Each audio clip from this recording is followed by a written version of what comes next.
ISIL accused of the Istanbul bomb attack, but ISIL has not claimed responsibility. Turkish police make dozens of arrests in nationwide raids following the killing of 10 tourists. What's Ankara's plan now to deal with the ISIL threat? And will President Erdogan reconsider Turkish policy on the crisis in Syria? This is Inside Story.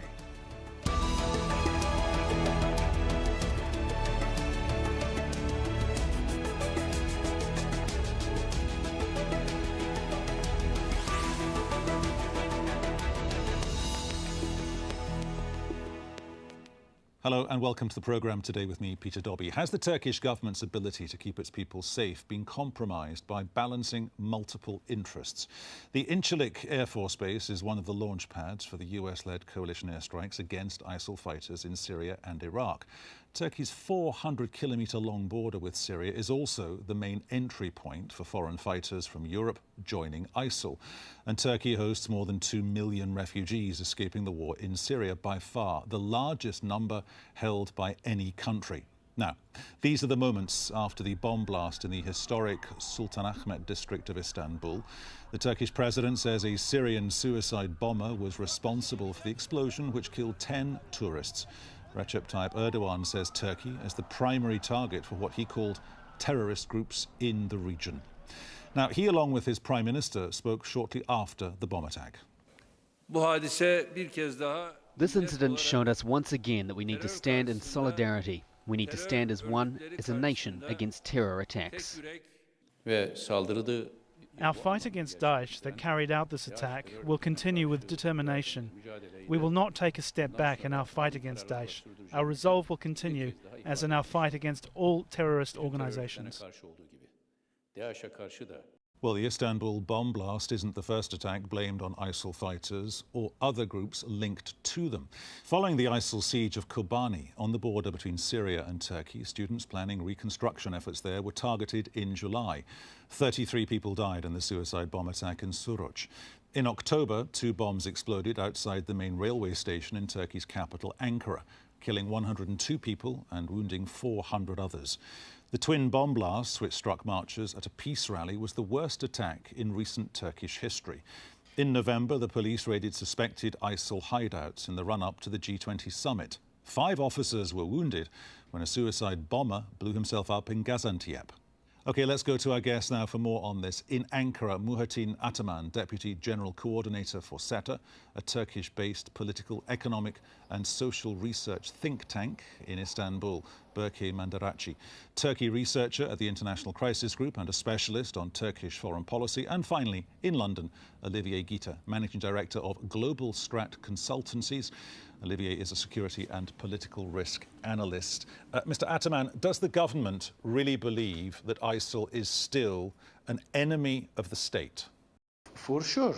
When you look at the recent developments in the region, we see that Turkey has been contributing to the international struggle going on against Daesh, especially its opening of Incirlik base for the American fighters' planes which bombed Daesh targets.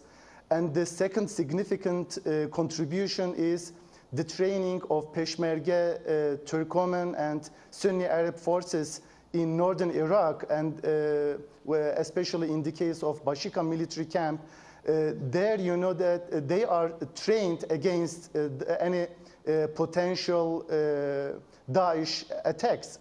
Inside of Turkey, there is an ongoing wide, comprehensive campaign against Daesh militants. You know, there are many, unfortunately, foreign fighters inside of Turkey, and there are many Turkish citizens who support Daesh activities in the country.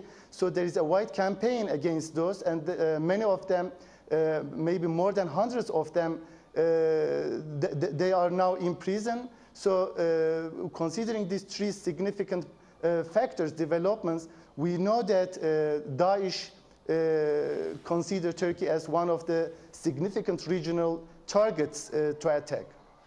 Olivier Guita, in London, there's been no claim of responsibility from ISIL. How significant is that? You are totally correct that this is a first. I mean, Islamic State is very good at claiming responsibility within a few hours of an attack.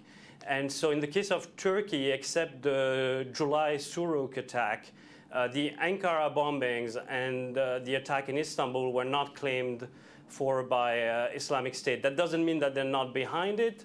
That means that they may have learned that it may make sense for them not to be proeminent and to spread doubt about who's behind it.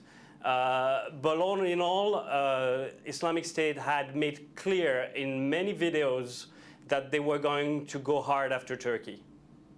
Berke Mandaraci, Turkey was prepared for what happened in Istanbul. You could see that because of the alacrity with which they reacted to the events in Istanbul, and yet not any obvious heightened security on the ground day to day, week to week. Explain that for us. Well, actually, after such an attack, you would expect much tighter security measures also taken in the city, also in the touristic areas, because that was one of the main targets of IS. And this is actually different from the previous Ankara and Suruç attacks, because in Ankara and in Suruç, pro-Kurdish activists were targeted. And there were also IS attacks against HDP offices, actually in Mersin and Adana before. But this time we're actually seeing two new dynamics in the strategy of IS. The first one, the target has changed. IS targeted foreign nationals, German tourists in Istanbul. And the second one is that for the first time actually in Turkey, an IS suicide bomber has crossed directly from Syria. I mean, this is what security officials are reporting. Has crossed from Syria into Turkey. He got registered and then actually committed the suicide bombing in Istanbul. It was not a domestic IS cell, which was actually the one responsible for the Ankara and Suruç attacks. So we're seeing that the domestic crackdown in Turkey is going on, and since yesterday 71 have been detained and 17 have been arrested. Actually, we are tracking those numbers, but it seems that there still are serious security deficiencies on the Turkey-Syria border, and Turkey needs to do more on sealing that border better and controlling the crossings at that border. Mr. Ataman, our colleague there in Istanbul, identifying one of the main problems here, surely. Not only is there traffic going from Turkey to Syria, there's also traffic coming from Syria to Turkey, and underneath that top layer of people and resources, there are other people which apparently, and I stress the word apparently, you cannot identify. I know it's a long border, it's 400 kilometers, it's quite a porous border, but why not just change the game, up your game, and start sealing the border? You know, Turkey is trying to seal, in one sense, the Turkish-Syrian border. You know, after the rupture of the Syrian civil war, Turkey decided not to close the gates, not to close the border because of the humanitarian reasons. Mainly, there was a mass killing against innocent civilians. So for a long time, Turkey unfortunately took some quite high risks and opened the border. But nowadays, especially in the last 2 years, with the emergence of Daesh in the Syrian scene, unfortunately, Turkey began to have some further control, took some measures against the infiltration of foreign fighters. But nowadays, unfortunately, Turkey is quite in a vulnerable situation. On the one hand, it tries to seal the gate, you know, with building a wall on the border. You know, I think it's more than half of the borders now is closed down for any trespassing. But on the other hand, we have more than 2 million Syrian refugees here inside of Turkey, and we have many others from Iraq, from the Caucasian, from the European countries coming on in Turkey. And we know that Turkey is in a very vulnerable position, unfortunately. But when you say Turkey, just interrupt you for a second, sir. sir. When you say Turkey is in a very vulnerable situation, are you seriously trying to take us down this road and get the world to believe that Turkey doesn't have the resources to police that border properly and or to resource the fight against ISIL? Your country has 250 F-16 fighter jets. The Incirlik Air Base is up and running. Your country is the 10th wealthiest country in the world, bar none, when it comes to your military resources. Why not redeploy them and make sure that border is not half closed, it is wholly closed? You know, it's a matter of time. You know, nowadays the construction of the wall is still continued. It's going on. With the electronic surveillance and many other instruments are being used nowadays. But I'm trying to mention another point. We have about 2.5 million Syrians inside of Turkey. So even though if Turkey closed down, sealed the Turkish-Syrian border, still it will continue to be vulnerable against any terrorist attack. One further point, you know, especially in the case of France, we see that in the middle of Paris, 7 different attacks were conducted at the same time. So it's impossible to take a complete measure nowadays against any terrorist group in anywhere in the world, unfortunately. You know, it happened in the United States, in Boston, in London, in Madrid, in many other places in the West, in the Western states. That's a valid answer, perhaps to a slightly different question, but I do want to go back to our other two contributors. Olivier Guita, how much of this is down to the fact that ISIL feels the need to move out of Syria because inside Iraq, inside Syria, ISIL is losing territory? Honestly, not much. I mean, it has to do mostly with the fact that the Turks are finally getting on board after 4 years of playing a very, very tricky game, very ambiguous, playing with fire and getting burnt down. The issue of the foreign fighters boils down to Turkey. I've been asked time and time again in the past 4 years what the West could do to prevent young Londoners, young Parisians to go into Syria. And I said, look, it's simple. You pick up the phone, you call President Erdogan and you say you seal that border. But it was at the time not being viewed as a major issue for a lot of people because the priority, if I may remind you, was to get rid of Assad. And everybody was happy that those foreign fighters were going to go hard after Assad. But now things have changed.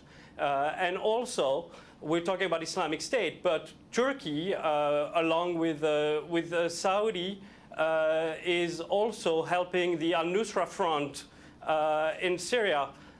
So 2 different strains of terrorism, but still a terrorist group by itself. Is that not the reality, Mr. Ataman, of what we're discussing here? Point number 1, you've been playing with fire. Point number 2, just let me get to it. Point number 2, just let me get to point number 2. Your president, your prime minister have been riding a wave, and the wave is defined by strategic patience on the part of the countries west of Ankara, the EU and the US. Strategic patience, in other words, hope that Turkey does something until the point comes when Turkey has to do something, and you demonstrably haven't done it. So when you're exporting something into Syria, that thing is now coming back and it's biting you. You know, first of all, I disagree with the previous speaker regarding supporting of foreign fighters. Yes, this is true. From the beginning, Turkey's first priority is to get rid of Assad regime in Syria. This is for sure. And Turkey has been supporting with some regional and global powers, as we call them, moderate groups. This Syrian Free Syrian Army and some other groups. And those foreign fighters who are supporting them, joining these groups, yeah, they are allowed. But Turkey, from the beginning, it has never been supporting Daesh in Syria. But as a geostrategic priority, for a while, Turkey, unfortunately, as I have mentioned earlier, it was and it is in a vulnerable position. That's why it was unable to take risks and to contribute to the international coalition. This is true, and we nowadays, unfortunately, since Suruç, Ankara, and these Istanbul bombings, we see that Turkey has a unique position, unfortunately, unlike European states and the United States. So Turkey didn't to confront directly with Daesh, even though it was against it, but it didn't to confront with it. And the position, the geographical location is quite different. Berki Mandarici in Istanbul. Just simmer down for me, please, Berki Mandarici in Istanbul. That point, that idea that Turkey has consistently backed certain rebel groups on the ground inside Syria, and yet, at the same time, it's happy now for a year to have opened up the Incirlik Air Force Base. Well, I mean, yes, Turkey has supported moderate Islamic factions within Syria. We know that. And the main location of the Syrian opposition also is Istanbul. We know that as well. But I think there is one aspect which hasn't been mentioned yet, and that is that the fact that Turkey, the PKK-Turkey conflict has also flared up. So after the Incirlik Air Base agreement was reached, actually, the PKK-Turkey conflict also flared up, which also complicated Turkey's position with regard to taking effective measures against IS, especially in Syria. Because, as you know, the US is closely cooperating with the PYD and its armed military wing, the YPG, in Syria against IS.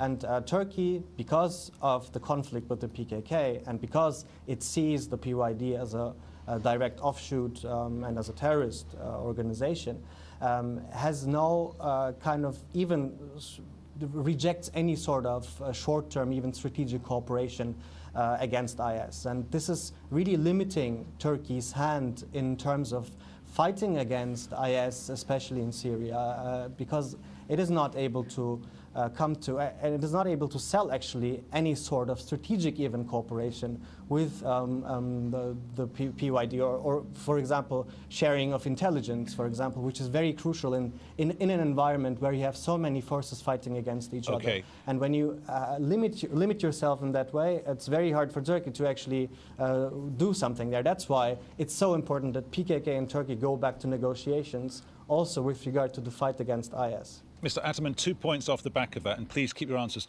quite brief, if you may, because I do want to keep our other two contributors engaged in the conversation.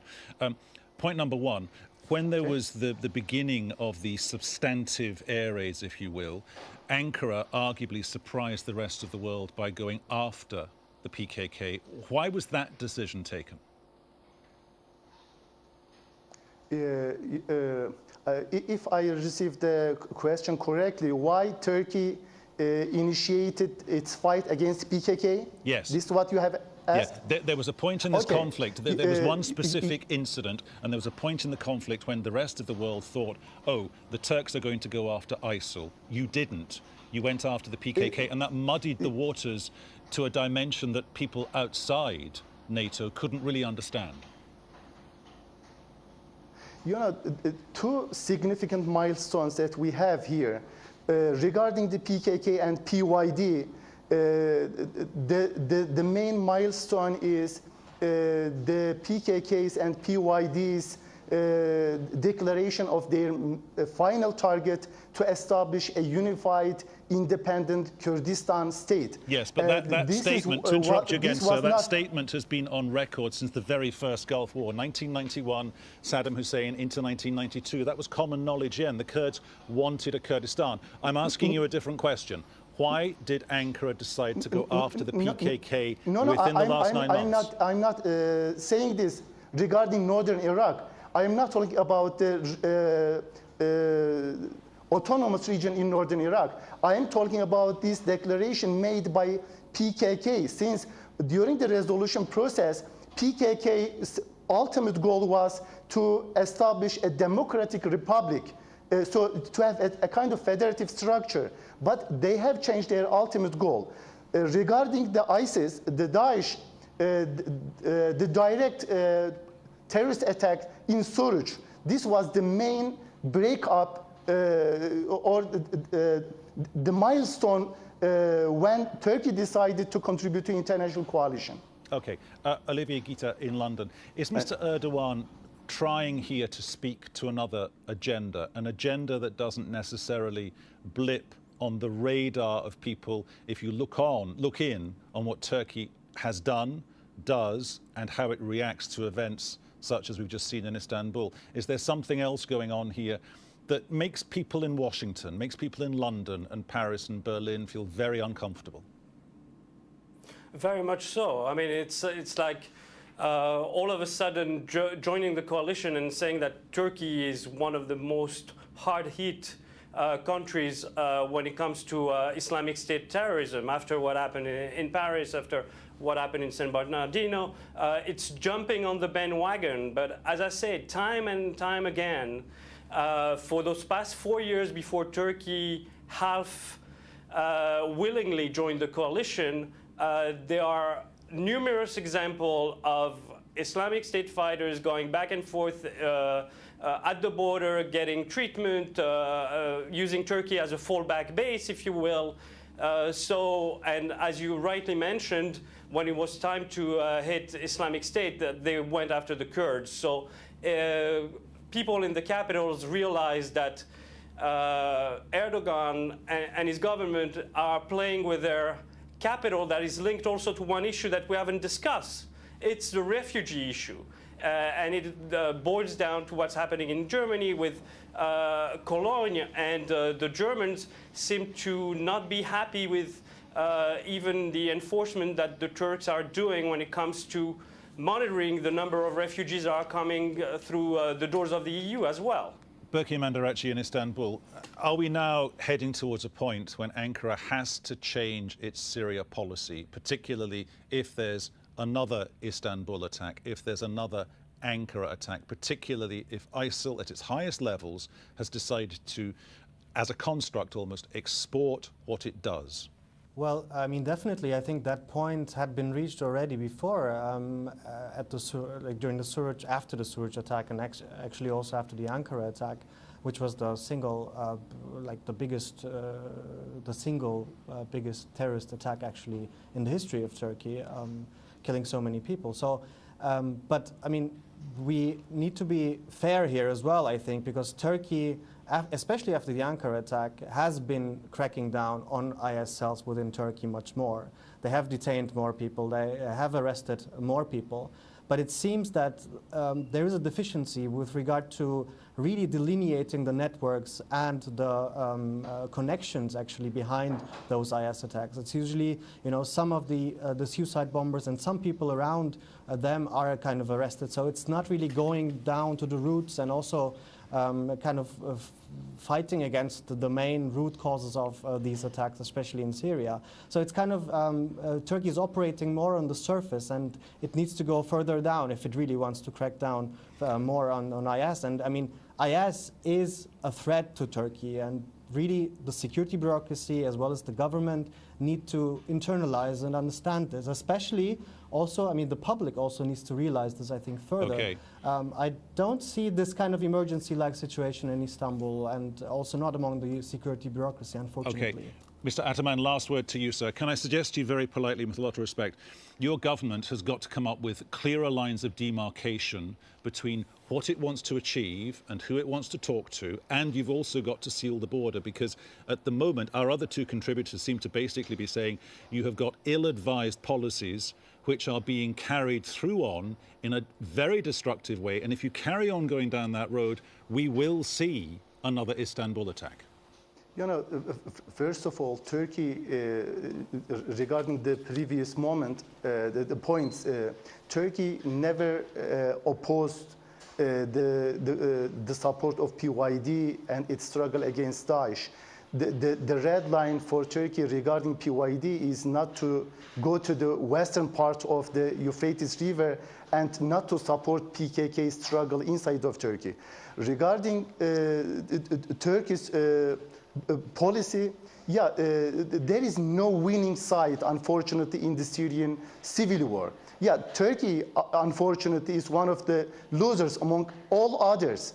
So Turkey is trying to recover, to try to restructure its priorities in the Syrian crisis.